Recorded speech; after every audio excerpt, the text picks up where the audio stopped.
어린 왕자의 그 동화에서 사막 여호와의 대화 중에 이런 얘기가 나옵니다. 네가 오후 4시에 온다면 나는 3시부터 행복해질 거야. 이렇게 얘기하죠. 4시에나 올 너에게 내 마음은 이미 3시부터 나아가고 있다는 거죠. 기다림이 있지만 그 기다림에서부터 이미 만남이 시작됐다고 볼 수 있습니다. 제가 만화를 되게 좋아하는데요. 아다치 미술의 H2라는 옛날 만화가 있습니다. 장르는 청춘 로맨스 스포츠 만화입니다. 예, 그래서 야구를 하는 애들이 이제 그 고교 야구 안에서 삼각관계가 막 이루어지고 뭐 그런 내용인데, 그 작가가 그런 감정의 묘사를 엄청 잘해요. 근데 이 남자 주인공을 좋아하는 그 여자애가 있었습니다. 근데 둘이 이제 어떤 사건이 데이트 약속을 하게 돼요. 근데 이 남자 주인공이 어떤 사정 때문에 깜빡하고 이 데이트 시간을 잊은 겁니다. 나중에 딱 봤더니 이미 시간이 꽤 지난 상태였어요. 그래서 놀라가지고 어떡하지? 가면 이미 없겠지? 막 이렇게 고민하다가 에이 모르겠다 그러고 일단 혹시나 해서 딱 갑니다. 딱 갔는데 그 여자애가 카페에서 책을 보면서 이렇게 기다리고 있는 거예요. 그걸 보자마자 이 남자 주인공이 너 바보냐? 너 왜 아직까지 여기 기다리고 있어? 이렇게 얘기하니까 그 여자애가 이 기다리는 시간도 데이트 시간이니까 소중해. 그러면서 이제 코 끼는 거죠. 기다림이라고 하는 건 그 대상을 향한 사모함입니다. 그런 기다림은 단지 기다림이라고 하는 말 때문에 수동적으로 들릴지도 모르지만, 그런 감정을 끝까지 잡고 있는 것, 끝까지 자리를 지키는 것은 그 사모하는 대상을 향해 적극적으로 자기가 갖는 자세의 모습인 거죠. 그 자리를 지킴으로써 만날 수도 있고, 때로는 그 기다림과 소망 속에서 그 자리를 박차고 일어나 나아가게 되는 일까지도 행동으로 볼 수 있습니다. 오늘 동방 박사의 이야기는 많은 수수께끼들로 가득합니다. 왜냐하면 성경에서 얘기하고 있는 것이 상당히 제한적이기 때문에 그래요. 그러나 분명한 것은 이 동방의 박사들은 성탄을 사모했고, 그리고 그것을 찾았고 그것을 발견했다는 겁니다. 예수님은 우리에게 말씀하시기를 구하라 너에게 주실 것이요 찾으라 너희가 찾을 것이요 문을 두드리라 그러면 너에게 열릴 것이니라고 얘기했습니다. 우리는 이 말씀을 주로 내가 원하는 꿈, 원하는 어떤 소망에다가 두지만, 예수님이 이 말씀을 하셨던 궁극적인 이유는 우리의 구원과 하나님 나라에 대해서 말씀하시는 거죠. 너희가 그것을 구해라, 찾아라, 문을 두드려라, 너에게 열릴 것이다 라고 얘기합니다. 이것은 우리의 그 뼈를 깎는 노력이 하나님 나라에 들어갈 수 있는 길이라고 말하는 것이 아닙니다. 왜냐하면 나타나지 않으면 찾을 길이 없기 때문에 그래요. 그러니까 하나님께서 예수 그리스도를 통해 당신을 우리에게 계시하셨고 우리에게 나타내신 바 되고 우리에게 보여진 바 되었기 때문에 우리는 그것을 소망할 수 있고 찾으러 갈 수 있는 것입니다. 모르는 것은 구할 수도 없고 소망할 수도 없기 때문이죠. 그러니까 우리의 노력에 의해서 구원을 베풀겠다는 것이 아니라 너희에게 이 은혜의 소망들을 계시하고 보이는데, 그 소망에 따라 우리의 삶의 자세가 어떠해야 되는지를 보여주는 겁니다. 자, 그러면 우리에게 나타나시는 이 성탄의 사건과 동방 박사의 이야기를 통해서 우리에게 들려주시는 그 복음은 무엇인가요? 첫 번째는 예수님은 우리를 만나기 위해 모든 것을 하신다는 거예요. 1절 말씀 같이 읽겠습니다. 시작. 헤롯 왕 때 예수께서 유대 베들레헴에서 나시매 동방으로부터 박사들이 예루살렘에 이르러 말하되. 예, 동방 박사들은 별을 보고 예수님을 찾아왔습니다. 동방 박사, 이들은 누구인가? 그것이 알고 싶다. 그런데 말입니다. 그렇죠? 이 이스라엘에서 동쪽에 위치해 있다라고 하는 것과 그들이 따라온 게 별이라 그랬어요. 그러면 천문에 관해서 이제 그런 일을 학문을 하고 있다는 걸 알 수 있죠. 그들이 박사라고 하는 용어를 사용하는 것으로 봤을 때 아마도 페르시아 지방에 있었던, 옛 바벨론과 페르시아 지방 쪽에 있었던 제사장의 계급이거나 선생이거나 선지자 정도의 레벨이 되는 사람이라고 추측할 수 있습니다. 여러분, 점성술, 천문학, 외교학 이런 것을 했던 학자죠. 이거 하면 누가 생각납니까? 우리가 최근에 봤던 다니엘이 생각나죠. 다니엘이 바벨론과 페르시아에서 했던 일이 뭐냐면, 그가 이 천문학을 연구하고 그리고 그 외교나 이런 모든 정치적인 것들을 감당함으로써 나라를 다스리는 총리에 있었던 것을 압니다. 그러나 이 다니엘을 얘기할 때 박수라는 표현을 쓰죠. 그 당시에 제사장 아니면 그런 무당 이런 개념으로서 불렀던 사람인데, 우리가 생각하는 이렇게 작두 타는 무당이 아니라 진짜 과학적으로 나름대로 별자리를 연구하는 학자들이었다는 겁니다. 그러면 그들의 삶이 그냥 저 골방에 처박혀서 연구만 하느라 이렇게 찌질하게 있는 사람이 아니라 정말 그 지역 안에서 상당히 부유한 계급과 권력이 있는 사람이었다라고 하는 것을 생각해 볼 수 있죠. 가진 것이 많은 사람들입니다. 어쩌면 그들은 다니엘이 바벨론에서부터 페르시아에 끼쳤던 영향력과 그리고 본국으로 돌아가지 않았던 흩어져 있던 그 지역에 살고 있었던 유대인들을 통해서 구약의 예언에 대해서 접했을 가능성이 큽니다. 당시의 역사의 기록에 의하면 바벨론에서 학문할 수 있는 유대인 센터가 있었다 그러고, 동방에서 이방 종교 지도자들은 히브리 성경이나 예언 그리고 그 랍비들의 규칙적으로 접할 수 있었다 그래요. 그러니까 이들이 가지고 있었던 배경 안에 어떻게든 그 유대의 예언과 이러한 것들을 접했을 가능성이 큽니다. 그런데 중요한 것은 이들이 상당한 길을 걸어왔다는 거예요. 꽤 먼 길을 걸어 찾아 나섰습니다. 바벨론과 이 페르시아 주변에서 왔다면 지금 이란의 한 북부 정도 된다고 보죠. 그러면 거기에서 예루살렘까지 한 1400km 정도의 거리가 된다고 합니다. 그러면 그 길을 걸어오는 거예요. 그러면 여러분, 여행을 할 때 우리 동방박사 세 사람, 그러니까 이제 세 명이 떨러온 것처럼 느껴지지만 이 긴 거리를 안전하게 여행하기 위해서는 여행단이 필요합니다. 드릴 예물을 안전하게 지키고 신변의 보호를 받고 그리고 먹을 것, 입을 것 이런 것들 그 사막과 같은 지역들을 지나올 때마다 안전하게 여행을 하기 위한 여행단을 모았을 것으로 추정해요. 그리고 이동하는 시간을 생각했을 때 하루 이틀에 걸려서 이곳에 온 게 아니라 여러 달의 시간이 걸렸을 것이라고 많은 학자들은 얘기합니다.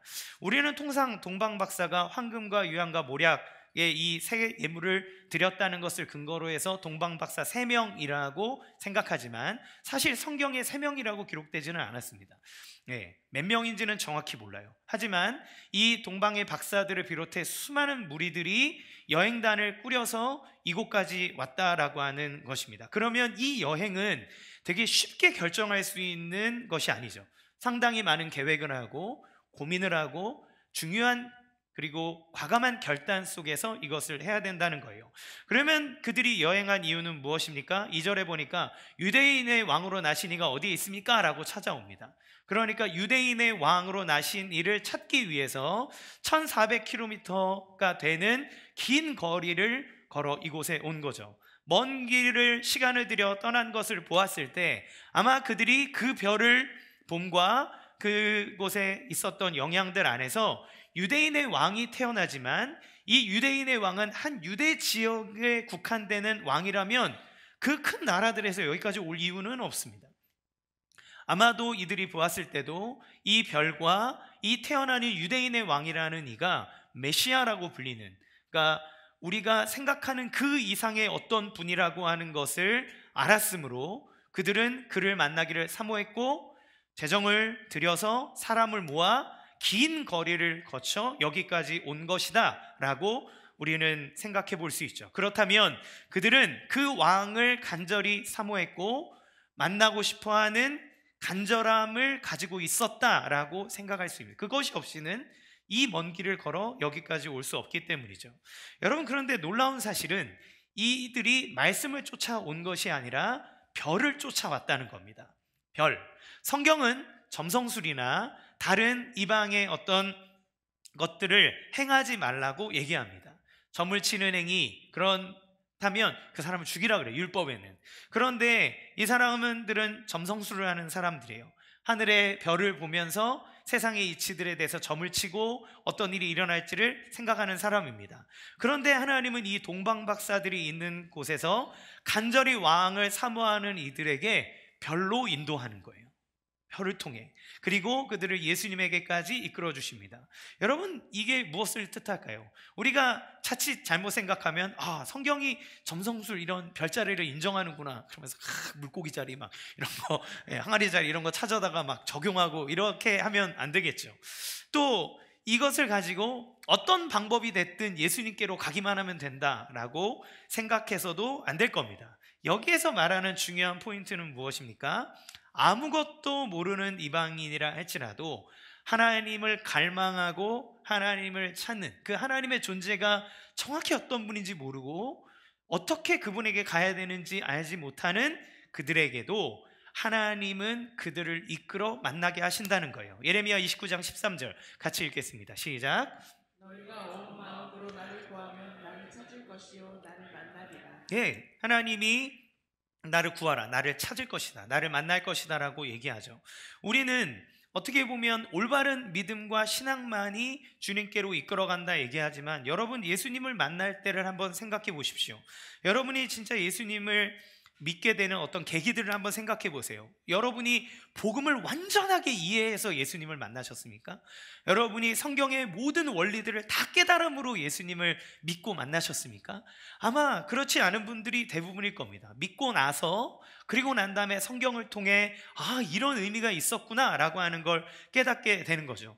어쩌면 어떤 누군가는 인생의 고난을 막 겪다가 이 고난이 좀 해결되기를 원하는 마음으로 뭐라도 붙잡게 됐는데, 그 인도함 속에, 그 고난의 인도함 속에 예수님을 만났을 수도 있습니다.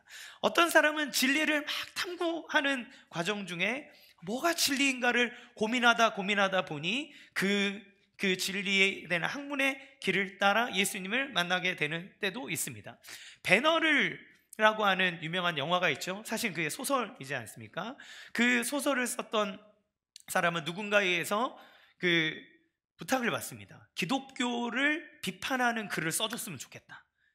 그가 글을 잘 쓰는 사람이었으므로 그 제의를 받았을 때 성경을 알지 못하니 자기가 기독교를 비판하기 위해 성경을 읽기 시작합니다. 성경의 허구와 성경의 거짓됨, 성경이 말하는 잘못된 것들을 조목조목 잡아내기 위해서 성경을 읽다가 그가 예수님을 만납니다. 그리고 쓴 소설이 배너예요. 거기에 배너라고 하는 인물이 자기의 인생을 살아가다가 2번 예수님을 만나는 장면이 나옵니다. 아마도 작가가 자기가 예수님을 만났던 모습들을 그렇게 투영하지 않나 하는 생각이 들어요. 어떤 스님이 그 절에 있었던 그 알력 다툼 안에서 모함을 받아 감옥에 가는 일이 있었습니다. 근데 그분이 안에서 신실하신 분이셨어요. 이렇게 부정하신 분이 아니라, 스님이. 근데 감옥 안에서 있을 때 책을 읽고 싶으니 간수장에게, 교도관에게 불경을 좀 하나 갖다 달라고 얘기했습니다. 그러자 그 교도관이 성경책을 딱 넣어주는 거예요. 딱 펼쳐보고, 아니 이 사람아, 내가 불도를 닦는 사람인데 나한테 성경책을 넣어주면 어떡하나 얘기했는데, 추측상으로 그분이 기독교인이지 않았을까 생각이 듭니다. 근데 그 교도관이 뭐라 그랬냐면, 당신은 진리를 탐구하는 사람 아닙니까? 그러니 거기에 진리가 있을지 어떻게 알겠습니까? 불경이 없으니 그거라도 읽으십시오 라고 하고 갔다는 거예요. 그분이 그 성경을 읽다가 예수님이 하시는 그 부활에 대한 메시지 말씀 속에 엄청난 궁금증을 갖게 되고, 한 번도 자기가 불경에서 경험해 보지 못했던 생명에 대한 이야기를 듣고 출소한 즉시 교회를 찾아가 목사를 통하여 성경의 이야기를 듣고 나중에 목사님이 되셨습니다. 그러니까 복음을 이해하고 모든 것을 알았기 때문이 아니라, 하나님은 모든 루트의 방법들을 통해서 주님께로 이끌어가는 것을 보게 돼요. 제가 청소년 때 문학의 밤이라는 게 엄청 유행했습니다. 그때 막 연극도 준비하고 찬양도 준비하고, 그래서 친구들을 데려오는데, 친구들을 데려오는 가장 확실한 방법이 뭔지 아십니까? 예수님의 복음이 아니라 우리 교회에 겁나 예쁜 여자 있어 그러면 옵니다. 정말 예뻐요. 장난 아니야. 설교 시간에 속어를 섞을 수 없으므로 예뻐, 막 장난 아니야. 이러면 야야야야 나도 가자. 그래서 와서 여기 조명빨 받는 자매들의 막 춤추는 모습을 보면 야야 연락처 이러면서 교회에 발을 들였다가 예수님에게 콕 껴 들어오는 사람도 있죠. 안산 동산교회 김인중 목사님은 하나님이 부르시는 그 수많은 기적 같은 콜링에도 교회에 안 나가고 있다가 마음에 드는 여자 때문에 교회에 나가기 시작했습니다. 예수님 만나러 안 갔고 여자 만나러 갔습니다. 그런데 그 와중에 그분이 복음을 만나게 되고 지금은 한국교회 안에 정말 선한 영향력을 끼친 원로 목사님이 되셨죠. 우리는 어쩌면 때로는 불손한 마음으로 예수님을 찾을 때도 있고 연약한 심적인 상태와 또 불안함 속에서 뭐라도 잡기 위해 예수님을 찾아갈 때가 있습니다. 마치 그것이 별처럼 나를 무언가에게 이끌어 예수님 앞에 내어놓듯 우리가 그렇게 가지만 하나님은 그 모든 방법들을 통해서 예수님 앞으로 우리를 이끌어 간다는 거죠. 죄인이고 미숙하다 하여도 그 영혼을 당신의 아들 메시아이신 예수님에게로 인도해 주십니다. 이처럼 오늘 동방 박사의 이야기를 통해서 하나님은 당신의 아들 예수님을 우리의 모든 죄를 위해서 이것을 해결하기 위해서 이 땅에 보내셨고 그 보내신 아들의 탄생과 우리에게 주신 복음의 소식을 모든 세상 가운데 알리기 위해 1400km 떨어져 있는 동방의 박사들을 별을 통해 그들에게 이끌어 그 앞으로 오게 하십니다. 만약 여러분이 그리스도 안에 있다면 하나님은 여러분에게 사람의 메시지를 외치거나 여러분의 삶의 상황의 모든 것들을 통해서 하나님 당신에게로 이끄실 겁니다. 하나님은 우리를 사랑하기에 온 우주를 움직여서라도 그리고 사람들이 도저히 생각할 수 없는 방법을 사용해서라도 우리를 이끌어 주시는 거죠. 그러기에 여러분 때로는 우리가 복음을 전하고 싶은 나의 가족, 친구들이 있습니다. 어떻게 하면 그들을 주님께로 이끌어 갈까? 어떤 사람은 복음의 것들 달달달 외워서 하기도 하고 여러 가지 방법들이 있지만 여러분 정확한 정해진 방법은 없습니다. 주님이 그를 이끌어가는 수많은 방법들이 있어요. 때로는 누군가는 상처를 받아 상처 가운데 오지 못할 때도 있습니다. 여러분, 목자들은 그 근처에서 예수님의 소식을 듣고 바로 마국간에 들어가 예수님을 경배하기도 했지만 누군가는 1400km의 긴 여정을 거쳐서 예수님에게 옵니다. 누구는 복음을 듣는 순간 당장 받아들여서 예수님을 받아들이기도 하지만 그 누군가는 기나긴 긴 시간들 교회에 왔다가 빠졌다가 실족했다가 나갔다가 이런 수많은 시간의 반복들 속에서도 하나님이 그 여정들을 통해 하나님 앞으로 이끌어 주시는 은혜가 있다는 것을 오늘 이 말씀을 통해 우리는 적용해 볼 수 있는 것 같아요. 얼마나 큰 은혜인지요. 나의 신앙적인 방황 여러 가지 모든 연약한 부분에도 불구하고 그분은 우리를 신실하게 이끄십니다. 모든 것을 동원하여 나를 주님 앞으로 이끌어 가신다는 거예요. 두 번째는 예수님은 우리를 당신에게로 인도하십니다. 같은 말 같지만 다른 말입니다. 들어보시죠. 9절 말씀 같이 읽겠습니다. 시작. 박사들이 왕의 말을 듣고 갈 때 동방에서 보던 그 별이 문득 앞서 인도하여 가다가 안쪽 그곳 위에 머물러 서 있는지라. 아까 제가 첫 번째 대제에 말씀드린 것처럼 모두가 같은 방식으로 예수님을 믿지는 않습니다. 오늘 동방 박사들에게는 별이 나타났죠. 그들에게 있어서 이것은 하나님의 인도하시는 방식입니다. 이 별이 도대체 무엇인가?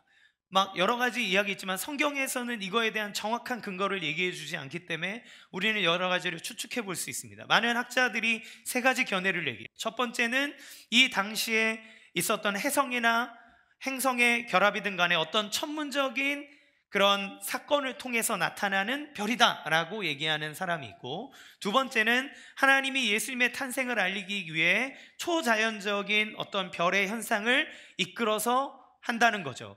이 오늘 말씀에 보면 별이 쭉 인도하다가 사라져요. 그리고 왕궁에서 나오고 난 다음에 다시 별이 나타나서 그들을 인도하지 않습니까? 그런 현상을 볼 때 좀 생각해 볼 수 있는, 추론해 볼 수 있는 부분이 됩니다. 마지막 견해는 이 초자연적인 현상이라는 것이 메시아의 탄생을 알리고 박사들을 예수님께로 인도하기 위해 하나님이 그들에게 보내신 빛된 천사다라고 얘기하기도 합니다. 되게 밝은 빛된 천사들이 그들을 계속해서 인도해 온다는 거죠. 어쨌든 이 세 가지 중에 가장 많은 지지를 받는 건 세 번째 견해이긴 합니다. 그러나 무엇이 되었던 하나님은 그들을 하나님이 그 동방박사에게 필요한 방식으로 예수님에게 인도했다는 사실이에요. 또 하나님은 마리아에게는 보여지는 천사를 통해 그에게 나타나 여자여 네가 복되다, 너를 통해서 하나님이 메시아를 보내실 것이라고 예수님의 탄생을 알려주셨고, 요셉은 꿈이라고 하는 매개체를 통해서 너의 아내를 데려오기를 두려워하지 말아라, 그는 성령으로 잉태되었다라고 하는 메시지를 받습니다. 목자들은 그들이 밤새 양을 지키며 있는 때에 천사들이 그들에게 나타나 메시아가 나타났다는 메시지를 던져줄 뿐만 아니라 하늘이 열려 그들에게 온 천사들이 찬양하는 영광스러운 찬양의 모습을 보여주죠. 그리고 오늘 동방의 박사들에게는 학문적 관심에서 시작되어 그들을 빛으로 인도하시어 아기 예수님 앞으로 데려오십니다. 여러분, 우리는 이런 이야기를 들을 때 부럽죠. 나도 좀 뭔가 내 인생을 팍 끌어당길 만한 이런 경험이 있으면 좋겠다. 그래서 많은 모태신앙이신 그 성도님들은 어렸을 때부터 종교의 초이스가 없지 않습니까? 그렇죠? 예. 뭐 있는 것 중에 난 이걸 믿어야 되겠어, 이런 초이스가 없이 부모님에 따라 나도 모르는 사이에 세례를 받았고 나도 모르는 사이에 성경의 가르침을 받아 막 여기까지 왔지 않습니까? 그래서 어렸을 때부터 하나님이 계시다는 것과 예수님이 우리의 구원자라고 하는 것을 의심해 본 적은 없지만, 뭔가 나를 이렇게 막 별이 반짝거리듯 나를 인도해 주면 이 체험이 없어서 막 답답해하기도 합니다. 또 어떤 이는 거꾸로 그 모태신앙인 사람을 너무 부러워하는 거죠. 나는 이 믿음을 지켜나가기 위해서 가정에서 막 끝없이 싸워야 되기도 하고, 또 내가 힘들고 어려울 때 누군가가 나를 위해서 기도해 주는 사람도 없는 것 같고, 이럴 때 모태신앙인 사람을 보면 막 부모님이 막 위해서 기도해 주고 그리고 형제들이 같이 기도하고 이런 모습을 볼 때 나도 저런 신앙의 가정을 가지면 참 좋겠다, 이런 마음들도 가지고 있지 않습니까? 그런데 중요한 건 우리는 이런 어떤 초자연적인 현상, 어떤 체험, 이런 것들에 대해서 사모하고 이것이 없으면 우리의 신앙이 더 이렇게 나아질 것 같다라고 생각하지 못할 때가 있지만, 중요한 것은 이들이 어떤 루트로 왔던 결국에 진짜 예수님을 만나기 위한 단 하나의 관문이 있는데 그것은 하나님의 말씀이라는 거예요. 마태복음 2장 5절에서 6절 같이 읽겠습니다. 시작. 이제 베들레헴이오니 이는 선지자로 이렇게 기록된 바 또 유대 땅 베들레헴아 너는 유대 고을 중에서 가장 작지 아니하도다. 내게서 한 다스리는 자가 나와서 내 백성 이스라엘의 목자가 되리라 하였음이니이다. 아멘. 그들의 긴 여정 속에서 그들이 상식적으로 생각한 것은 왕이 태어났기 때문에 왕궁을 향해 갑니다. 그런데 거기에는 그 왕이 없었던 거죠. 그러면 이제 이 길 안에서 이들은 어떻게 가야 합니까? 그때 하나님은 이 선지자들과 종교 지도자들을 통해 하나님의 말씀의 예언이 적힌 미가 선지자의 예언을 통해 그곳이 베들레헴이라고 하는 것을 알려줍니다. 여러분, 우리가 긴 여정 속에서 여러 루트를 통해 때로는 상처받은 마음 때문에, 아니면 삶의 어려움 때문에, 아니면 마음에 드는 이성을 만나기 위해, 아니면 우리의 자녀의 문제 때문에 여러 가지 문제들로 교회에 나오게 되지만, 그러나 주님 앞에 나와 정말 예수님의 그 존전 앞에서 예수님을 나의 구원자로, 나의 하나님으로, 나의 주님으로 맞이하게 되는 길은 우리에게 주신 그 하나님의 말씀을 통한 확신 안에서 이루어진다는 거예요. 베드로는 베드로후서 1장에서 무엇을 얘기하냐면 자기가 예수님과 함께 겪었던 변화 사안의 이야기를 합니다. 요한과 함께 예수님을 따라갔더니 예수님이 영광스럽게 막 변화되셔서 모세와 엘리야와 함께 이야기 나누는 모습을 내가 직접 목도했다. 그때 주님 앞에 너무 황홀해서 산에 내려가고 싶지가 않았고, 여기에다가 장막을 짓고 있읍시다 라고 얘기할 정도로 난 너무너무나 황홀한 그런 영적인 체험을 했다, 이렇게 얘기해요. 그러면서 그 뒤에 말하기를, 그러나 또 우리에게는 더 확실한 예언이 있어 어두운 데를 비추는 등불과 같으니, 이렇게 말해요. 그리고 오직 성경은 사람의 뜻으로 낸 것이 아니라 오직 성령의 감동하심을 받은 사람들이 하나님께 받아 말한 것이라고 베드로 사도가 얘기합니다. 그러니까 내가 예수님을 직접 만나 예수님을 따라다녔고, 그리고 예수님이 영광스럽게 변화된 모습을 내가 다 목도했지만, 그러나 그 예수님의 그 영광스러운 모습과 그 체험보다 만큼 훨씬 더 명확한 것이 있는데, 그것이 우리에게 주신 하나님의 말씀이다. 우리는 그 명확한 하나님의 말씀을 따라 예수님의 존전에 갈 수 있고, 우리의 구원자 앞에 우리의 인생을 드릴 수 있다. 왜냐하면 이 성경은 아무렇게나 쓰여진 것이 아니라 하나님이 하나님의 사람들을 통해 성령의 감동함을 주셔서 하나님의 뜻을 적어 우리에게 주신 것이기 때문에 이것이 우리를 인도하는 가장 확실한 빛이요, 우리가 예수님 앞에 갈 수 있는 길이라고 얘기하는 거죠. 여러분, 우리의 삶에서 성경을 읽고 연구하고 묵상하는 것이 얼마나 큰 의미가 있습니까? 여러분, 많은 사람들이 방언을 말하고 예언을 말하고 입신의 경지에 이르고 막 이런 것들을 사모하지만, 그러나 주님은 그것으로 예수님을 만난다고 얘기하지 않습니다. 예수님을 만나는 길은 하나님의 말씀, 예수님 자체가 하나님의 말씀이므로 우리에게 주신 성경을 통해 우리의 가운데 허락하신 복음의 메시지를 듣게 하시고, 그 말씀을 통해 우리에게 빛을 주시고 깨달아 예수님 앞에 엎드리게 하신다는 거예요. 별과 같이 불확실한 것에서 우리가 이끌려 온다 하여도 결국 그 하나님의 말씀을 통해 우리로 하여금 주님 앞에 나가게 합니다. 그러니 여러분, 어떠한 루트를 통해서 교회에 오셨든 그것은 하나님이 여러분을 주님께서 인도하시는 방식인 것이 분명합니다. 그러나 그 자리에서 그렇게만 있을 때 여러분은 그 베들레헴 근처 언저리까지는 올 수 있다 하여도 그 아기 예수님을 만날 길은 없는 거죠. 하나님의 말씀 안에 무릎 꿇으셔야 합니다. 그 말씀을 배우기를 사모하셔야 합니다. 그 말씀 앞에서 여러분의 마음을 여셔야 합니다. 이것을 하는데 방해하는 수많은 것들이 있어요. 헤롯이 그렇고 다른 환경들이 그렇습니다. 그러나 그 말씀의 빛을 따라갈 때, 말씀을 듣고 나서, 미가 선지자의 예언을 듣고 나서 그들이 따라간 별은 이제 말씀에 따라 의지해가는 별이 되는 거예요. 베들레헴으로 갑니다. 하나님의 말씀에 따라. 그리고 그들은 거기에서 예수님을 만나게 되는 것이죠. 여러분, 이것을 볼 때 우리 예수님을 만나는 장소는 우리가 생각하지 못한 곳일 수 있다는 것을 알게 됩니다. 그들은 왕을 찾으러 왕궁에 갔지만 그 왕을 볼 수가 없었어요. 그 헤롯 대왕이 멋지게 지어놓은 성전에 갔지만 그곳에서도 예수님은 계시지 않았습니다. 예수님 어디 계셨습니까? 그 말씀을 따라 의지하여 간 베들레헴이라는 작은 마을, 그곳에 가장 일반적인 집, 그 안에 예수님이 계셨습니다. 그는 어떤 화려한 모습으로도 계시지 않았고 가장 일반적인 부모의 안에 양육되고 있었다는 거예요. 여러분, 우리가 하나님을 찾으러 특별한 곳으로 가야 한다고 생각합니다. 물론 우리의 마음을 덜어내고 하나님에게 집중하기 위해서 때로는 기도원을 가거나 또 조용한 장소를 찾거나 내 기도 장소를 찾는 것은 중요하고 좋은 일입니다.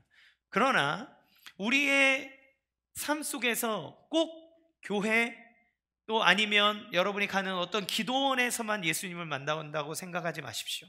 예수님은 여러분의 삶의 현장에 계십니다.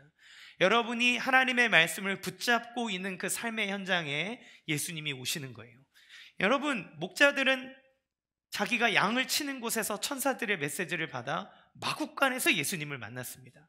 제자들은 갈릴리 호숫가에서 그물을 던지는 중에 예수님이 그들에게 다가오셨고 예수님의 말씀이 그들에게 선언되어졌을 때 자기가 죄인인 줄 알고 예수님 앞에 무릎 꿇고 예수님을 따랐습니다.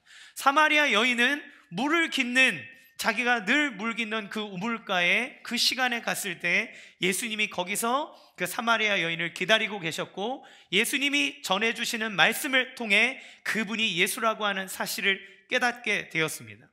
여러분, 그들은 모두 예수님을 발견했습니다. 그들이 예수님이 그들에게 나타나셨고 예수님의 말씀이 그들에게 증거되었을 때 그들의 눈이 열림으로 예수님이 발견된 거예요. 전에는 예수님이 옆에 있었어도 몰랐지만 예수의 말씀이 그들 마음 가운데 심겨졌을 때 가려졌던 눈, 내 안에 갇혀졌던 모든 사고가 열리고 그 내 앞에 있는 이가 예수라고 하는 사실을 깨닫게 되는 겁니다. 여러분, 그러기에 우리는 교회에서의 삶과 여러분의 가정에서의 삶과 직장에서의 삶이 다를 수 없는 이유입니다. 왜냐하면 예수님은 교회에도 계시지만 여러분의 가정과 여러분의 직장의 일터 가운데도 함께 하십니다. 여러분이 하나님의 말씀을 따라 하나님의 말씀을 붙잡고 그곳에서 사모하는 마음으로 여러분의 일을 하고 계시면 그 일하고 있는 현장에 예수님을 여러분을 만나 주십니다. 그곳에서 내가 왜 이것을 해야 되는지 알게 하십니다. 잘못된 종말론자들은 세상을 염세적으로 삽니다. 잘못된 신앙을 갖고 있는 이들은 교회의 행사만 아니면 이것만이 하나님의 뜻이라고 하며 이원론적인 삶을 삽니다. 그러나 예수님은 모든 곳에서 우리를 만나 주시는 거예요. 언제? 하나님의 말씀이 들려지고 선포되어지고 사모되는 그 자리에서, 여러분이 있는 그 자리에서 예수님이 여러분을 만나 주신다는 거예요. 그렇게 여러분을 이끌어 가십니다. 그러면 우리가 하는 일은 그냥 밥 벌어 먹기 위해서 어쩔 수 없이 하는 일이 아니라 하나님의 말씀 안에 나를 하나님의 구원과 하나님의 은혜로 이끄는 일이 됩니다. 내가 자녀를 양육하는 일들, 가정에서의 설거지를 하고 뭐 하는 뭔가 비생산적인 것 같고 반복되는 그 일상들이 우리에게 소중할 수밖에 없는 이유는 하나님의 말씀 안에서 그리스도인 된 자로 그곳에 있을 때 그 자리에서조차도 하나님은 나를 만나 주신다는 거예요. 그것이 우리에게 오신 예수님의 은혜고 말씀을 통해 우리 가운데 역사하시는 방식이라는 겁니다. 따라서 세 번째, 우리에게 나타나신 예수님에게 반응해야 된다는 거예요. 2절 말씀 같이 읽겠습니다. 시작. 우리가 동방에서 그의 별을 보고 그에게 경배하러 왔노라 하니. 아멘. 그들이 먼 길을 온 것은 너무너무나 대단한 일입니다. 그러나 그 왕이 나타나심이 없으면 이 일은 이루어질 수가 없는 거죠. 그렇죠? 그 왕이 친히 나타나셨어요. 그리고 왕이 나타났다는 소식을 접했을 때 이들은 그 소식에 반응하는 겁니다. 긴 거리지만 여행을 준비했고 떠났고 그리고 예루살렘에까지 이르렀습니다. 예수님은 우리에게 오셨어요. 그것이 은혜입니다. 하지만 은혜가 주어졌다 해서 아무렇지 않게 받아지는 것은 아닙니다. 기다리고 찾는 자에게 그것이 은혜가 되기 때문이에요. 기다리고 찾는다는 것은 그것을 간절히 필요하다고 여기는 사람이라는 겁니다. 은혜가 필요 없다고 생각하는 사람에게 아무리 많은 것을 베푼다 하여도 그 사람에게 은혜가 되지 않습니다. 왜냐하면 그 사람에게는 그것이 중요하다고 생각하지 않기 때문이죠. 예수님이 오신 것은 너무너무나 큰 사건이지만 그런데 그 예수님이 오신 사건이 중요하지 않다고 여기는 이에게 예수님이 옆에 계셔도 그분을 알아볼 길이 없는 거예요. 그래서 예수님이 얘기하십니다. 심령이 가난한 자는 복이 있나니 천국이 저희 것이며. 심령이 가난한 자, 나의 심령에 예수의 은혜가 필요합니다. 나는 내 모든 상황으로는 하나님 앞에 용납받을 수 없는 자입니다.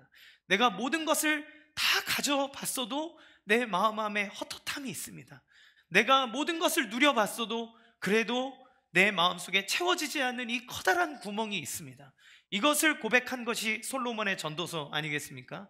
우리가 가져보고 여자도 가져보고 다 쾌락도 가져보고 다 가져봤는데 헛되고 헛되니 헛되고 헛되며 모든 것이 헛되다, 다 아무것도 없더라 라고 고백하는 그 가난한 마음, 그 가난한 마음 속에 예수님을 만날 수 있는 거예요. 여러분, 우리가 만족함을 가지라고 하시고 예수님이 만족함을 준다는 것은 비전 없이 살라는 말이 아닙니다. 왜냐하면 신앙은 더 좋은 것을 바라는 거예요.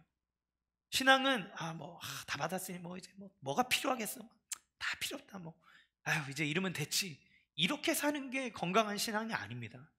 신앙은 침노하는 자예요. 신앙은 더 좋은 것을 사모하는 겁니다. 더 나은 본향을 위해서 중요하지 않는 것을 버릴 수 있는 것이 신앙이에요. 그러니까 좋은 신앙을 갖는다는 건 되게 염세적으로 세상에 별게 있냐, 대충 이렇게 살아도 되지, 이렇게 아니라 더 나은 것을 향해 가는 겁니다. 그것을 위해 결단하고 그것을 위해 자기의 걸음을 믿음으로 떼는 거예요. 여러분, 우리가 이번 주에 룻기서를 읽지 않았습니까? 4장밖에 안 되는 짧은 장이지만 이걸 읽을 때 뭔가 좀 당혹스러움이 있습니다. 막 불륜 같고, 갑자기 여자가 막, 그 남자가 있는데 성경에 거룩한 여인이라 그랬는데 이방 여인이 그 남자가 잠자는 방에 들어가지고 발치 앞에서 이렇게 가만히 앉아가지고 기다리는 모습, 이런 불경한 것이 왜 성경에 은혜라고 나오지라는 생각이 들죠. 여러분, 이 룻기서의 주제는 하나님이 우리에게 은혜를 베푸셨는데 그 은혜를 어떻게 잡고 누릴 거냐에 대한 이야기예요. 룻이라는 여인이 누굽니까? 이방 여인입니다. 그런데 나오미가 모압 지방으로 떠나죠. 거기에서 자녀들이 결혼을 하는데 그 룻이 나오미의 며느리가 됩니다. 그런데 무슨 일인지 시아버지부터 남편, 그리고 다 아주머니까지 다 죽어요. 그 가정의 남편은 다 죽습니다. 다 남편이 다 죽은데 그 당시에 여자들만 있는 거는 경제적 활동을 할 수가 없는 완전 극빈층이 돼요. 그러니 길이 없지 않습니까? 나오미가 이 며느리들에게 나에게는 소망이 없으니 너희 부모에게로, 너의 신에게로 돌아가라 라고 얘기합니다. 근데 오르반은 울면서 슬퍼했지만 갔고, 그리고 룻은 어머니를 떠날 수 없습니다. 어머님의 민족이 나의 민족이 되고 어머니의 하나님이 나의 하나님이 될 것입니다 라고 하며 룻은 하나님의 은혜를 붙잡고 같이 이 이스라엘 땅으로 들어옵니다. 그런데 말씀드렸던 것처럼 과부들이 할 수 있는 일이 없어요. 고작 할 수 있는 일은 이삭 주어서 그걸로 하루하루 연명하면서 사는 겁니다. 그런데 그 앞에 보아스라고 하는 남자가 갑자기 나타나요. 그 밭을 관리하는 사람, 유력한 사람이라고 하는 건 재력이 있고, 그리고 그 지역에서 상당히 덕망이 있는 사람이라고 소문난 사람입니다. 그런데 그를 딱 봤더니 그가 이 나오미의 친족인 거예요. 그러면서 나오미가 하나님의 말씀을 근거로 해서 룻에게 얘기하는 겁니다. 저 사람이 너에게 은혜를 베풀 자다. 저에게 가라.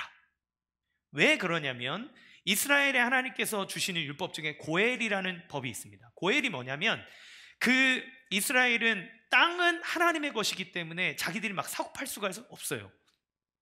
사고 팔아도 50년이 지나면 희년이 선포되면 다 원래대로 돌아가야 됩니다.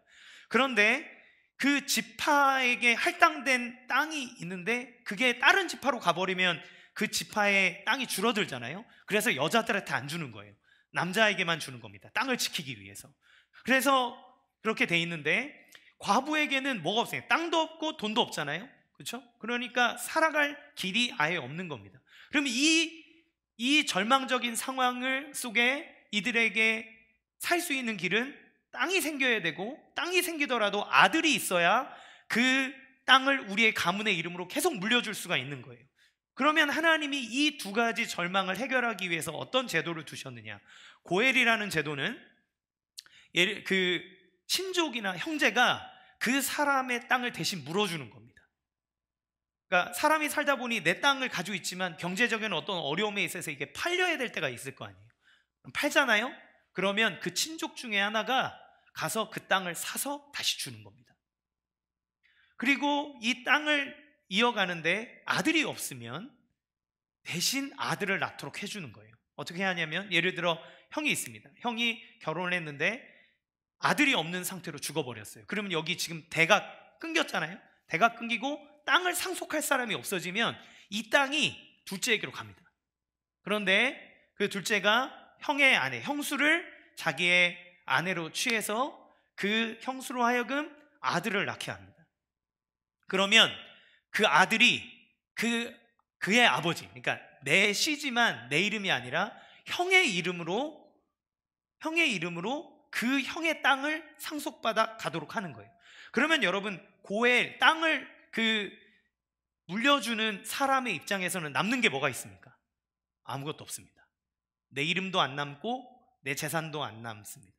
내가 내 친족이나 내 형이나 형제를 위해서 내 재산을 써서 땅을 찾아줘야 되고, 그리고 내가 마음을 갖고 있던 그게 아니지만 그의 대를 이어주기 위해서 자녀를 낳았는데 그게 내 호적으로 들어오는 게 아니라 그 형의 호적으로 들어가 그 대를 잇도록 만들어요. 가만히 있으면 내 땅 되는 건데 기꺼이 그 일을 하는 겁니다.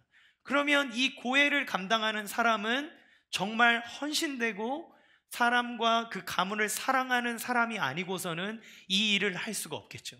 그런데 성경이 룻에게, 나오미에게 얘기하는 건 저 사람이 너에게 그 은혜를 베풀 사람이다. 하나님이 저 사람을 너에게 보낸 거다. 그에게 가라. 그런데 순서가 보아스가 1순위가 아닌 거예요. 보아스가 사람들 앞에서 이 여인의 땅을 물어줄 사람이 있냐? 아무도 나서는 사람이 없겠죠. 그러면 내가 이 여인의 땅을, 그리고 이 사람의 자손을 내가 물리겠다라고 하며 룻을 받아들이는 겁니다. 그러면 이 룻에게 있어서 보아스라고 하는 존재가 나타나 고해를 할 수 있다는 것은 하나님이 그에게 그 땅을 물릴 수 있는 존재를 그에게 보내주심인데, 그것을 위해서 나오미는 룻에게 그에게로 들어가라, 그의 발시 앞에 앉아서 나는 당신의 은혜가 필요한 사람이니 나에게 은혜로 덮어주십시오라고 그에게 조신하고 그리고 정결하게 이야기해라. 그래서 보아스가 그 룻을 은혜로 품어 그를 받아들이는 거죠. 여러분, 이것이 하나님이 우리의 삶에 이끄시는 복음의 방식입니다. 우리의 진정한 고해를 되시는 분이 예수님인 거예요. 예수님, 우리가 우리의 죄로 인해 하나님 앞에 도저히 갚을 수 없는 죄의 굴레와 사망의 권세 아래 놓여 있을 때 예수님은 아무런 이득을 받을 수 없음에도 불구하고 친히 이 땅에 오사 당신의 몸을 다 내어서 그 땅의 값을 치러 우리에게 주시는 겁니다. 하나님 나라의 기업을, 당신의 몸을 팔아 죽음으로써 우리에게 주시고, 그 예수 그리스도 안에서 우리로 하여금 그 예수 그리스도의 족보 안으로 들어오게 하심으로써 하나님이 우리에게 주신 하나님 나라의 기업을 끝까지 이어가도록 하시는 것이 하나님의 방식이라는 거예요. 그러면 우리가 그 은혜 대신, 우리의 고해 되시는 예수님이 이 땅에 오셨다라는 그 은혜의 소식이 우리에게 들려졌을 때 어떻게 반응해야 합니까? 그 은혜를 룻과 같이 잡으라는 거예요. 그가 너에게 왔으니 그를 믿어, 그를 받아들여. 하나님이 너의 모든 재산을 다 물러주고 너의 생명을 무르고 너의 기업을 보장시켜 주시는 그 은혜 안으로 들어와라. 그러니 이 복음의 소식, 우리의 고엘 대신, 우리의 진짜 보아스 대신 예수님이 이 땅에 왔으니 그를 붙잡아라, 그를 잡으라고 얘기하는 겁니다. 여러분, 우리가 예수님을 만나는 데 있어서 수많은 핑곗거리가 있을 수 있습니다. 룻이 보면 어떻게 부끄러워서 거기 어떻게 들어가요 어머니, 저 못해요 이러고 있으면 그 은혜를 받을 길이 없는 거예요. 그가 충분히 그럴 마음이 있고 덮을 만한 사람이지만 내가 그 은혜의 보좌 앞으로 나가지 않으면 맛볼 수 없는 겁니다. 여러분, 동방 박사가 별을 발견했는데 와 대박, 야 진짜 엄청난 왕이 태어나는 것 같아, 이런 거는 내 생전에 처음 보는 거야. 야, 유대인들이 말했던 그거 아니야? 와, 우리 한번 가볼까? 야, 거리가 1400km인데 너무 먼 거 아니야? 멀지? 그냥 가지 말자. 그러면 못 만나는 겁니다. 못 만나는 거예요. 임하셨고 소식을 들려주셨고 이끄시지만 그 이끄심 안에 우리의 반응이 필요한 거예요. 여러분, 동방 박사뿐만 아니라 목자들에게도 천사가 나타났습니다. 천사가 나타나서 예수님의 소식을 알려줬습니다. 그런데 그래 경배해야지. 그리고 딱 갈라 그러는데 야야야, 양은 누가 봐? 이거 늑대가 잡아가면 어떻게 해? 그러면 네가 남을까 내가 남을까 막 이러다가 야야 그냥 재산상의 피해를 당하느니 그냥 있자, 이러면 예수님 못 만나는 겁니다. 그들에게 들려지는 천사의 소리가 들려도 만나지 못하는 거예요. 누가 그랬는 줄 아십니까? 여러분, 왕궁에 있는 종교 지도자들이 그랬습니다. 종교 지도자들은 성경을 빠삭하게 알았어요. 왕이 어디서 나느냐? 막 예언에 뒤져보더니 왕이시여, 미가 선지자가 얘기하기를 베들레헴에서 난다고 했습니다. 베들레헴입니다. 정확한 위치도 알고 메시아가 온다는 것도 아는데 그들은 가지 않습니다. 안 가요.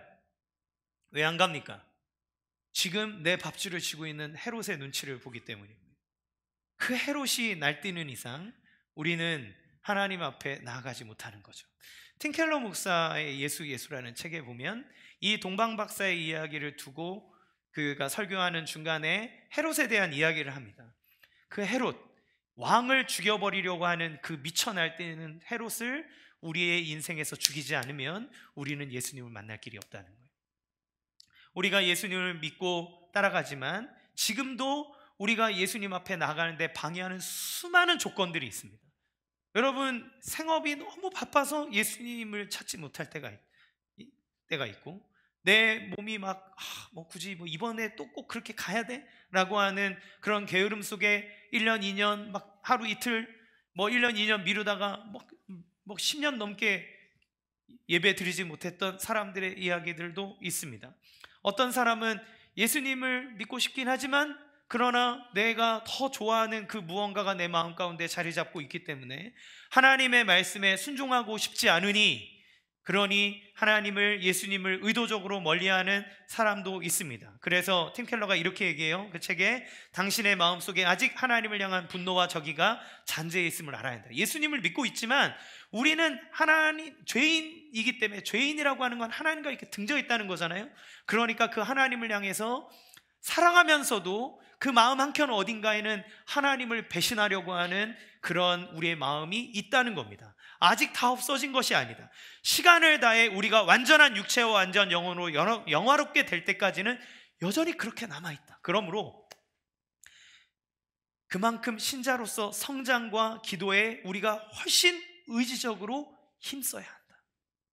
여러분의 의지를 들여서 하나님의 말씀을 배우는 훈련의 자리에 나가셔야 합니다. 여러분의 의지를 들여서 하나님 앞에 엎드려 기도하는 자리에 나오셔야 합니다. 여러분의 의지를 들여서 하나님 앞에 여러분 정말 너무 힘들지만 그럼에도 불구하고 그 하나님 앞에 나오는 연습을 해야 합니다. 왜냐하면 우리 안에 그 예수님을 만나러 가는데 방해하는 수많은 악의 방해들이 있기 때문에 그래요. 상처가 될 수도 있습니다. 여러 가지 많은 의문 때문에 그럴 수 있습니다. 그러나 아까 말씀드렸던 것처럼 하나님은 그 모든 방법을 통해서도 여러분에게 당신의 빛을 계시하십니다. 그리고 그 방식 안에서 하나님의 말씀이 여러분 안에 들어가게 하십니다.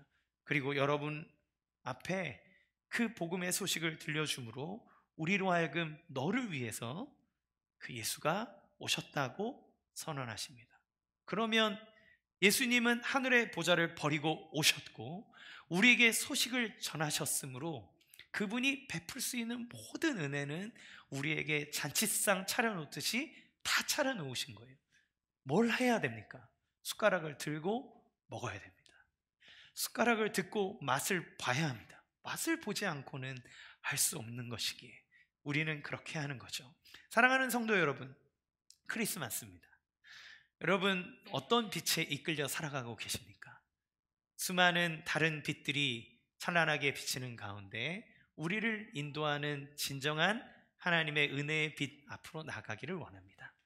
여러분을 방해하는 수많은 헤롯들과 수많은 이야기들이 악이 예수님 앞으로 나아가는 것을 방해하고 있다면, 그러나 가장 소중한 것이 무엇인지를 여러분 기억하시고 루시 보아스 앞에 부끄러움을 무릅쓰고 그 발치 앞에 앉아 나를 은혜로 덮어주십시오 라고 얘기했을 때 그에게 허락하셨던 그 고엘의 은혜가 그의 모든 걸 다 갚아주고 그를 다윗의 조상이 되게 하셨던 하나님의 은혜가 예수 그리스도를 통해서 우리 삶 가운데 일어나게 되는 줄로 믿습니다.